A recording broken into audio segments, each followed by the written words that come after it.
because that's, you know, who I told her I felt like. And in that context, it made perfect sense. If you, as a self-identified trans woman, were in your current attire and wanted to use a women's restroom and told the person standing outside, I'm female, I'm going to use this restroom, in that context, you're going to have a problem. And so it really depends. You know, like a lot of things, it depends.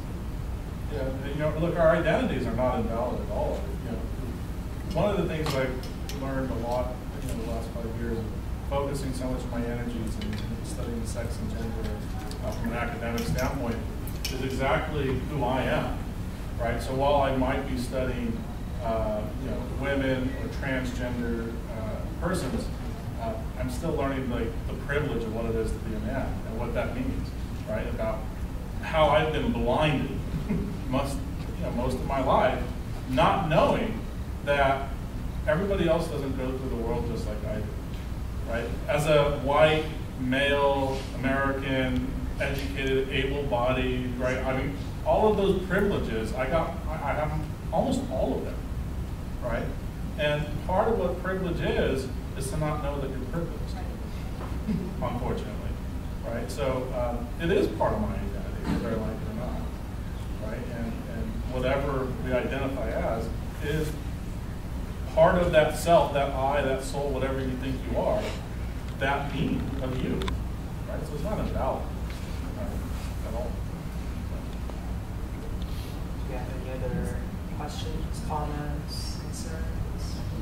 Is there a question?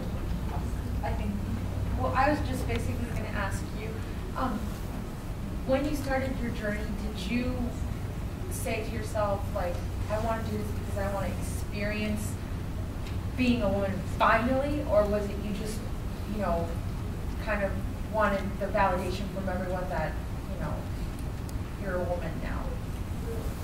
Or was it more like, I want to do the whole thing, I want to finally experience what I've been repressing for such a long time? I think I finally got to the point in my life where I felt it was possible to do it and succeed. You know, my son was older. You know, things had progressed to the point where I felt it was possible, and I needed something inside me, and I can't tell you exactly, but something inside me called out to be real. There was this part of me that I had kept inside for over 50 years, and I just had to let that person come out and be part of the world. I can't explain it any better.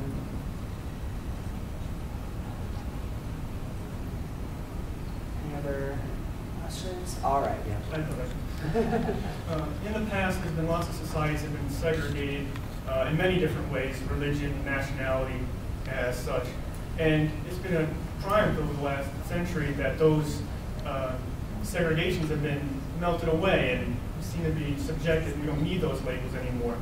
But do you think it's possible, and at all for humans in the future, or at all, that there could be a society where the distinction between male and female can disappear entirely, such as between race or nationality? I believe that is the future. I believe that in the future, being identified as heterosexual will be the minority. I believe that everyone will start identifying as queer, because that's more fluid. And I think as human beings, I feel like we're heading in that direction. Back in pagan times, you know, we could worship various gods, we could be feminine and masculine, and that was not an issue. It wasn't until religion was introduced that these things became bad and demonized. And I think as human beings, that's part of what we long for, to experience this amazing planet that we live on without barriers, without labels, with just a human heart, a human mind to absorb everything. And so yes, for me, I think trans people are the future of what humans will be. We are meant to embody so many dualities, so many different components of what this world has to offer, that labels are antiquated and in my opinion, are on their way out. You got any other questions, comments, concerns? Oh. In which case, thank you guys for coming, and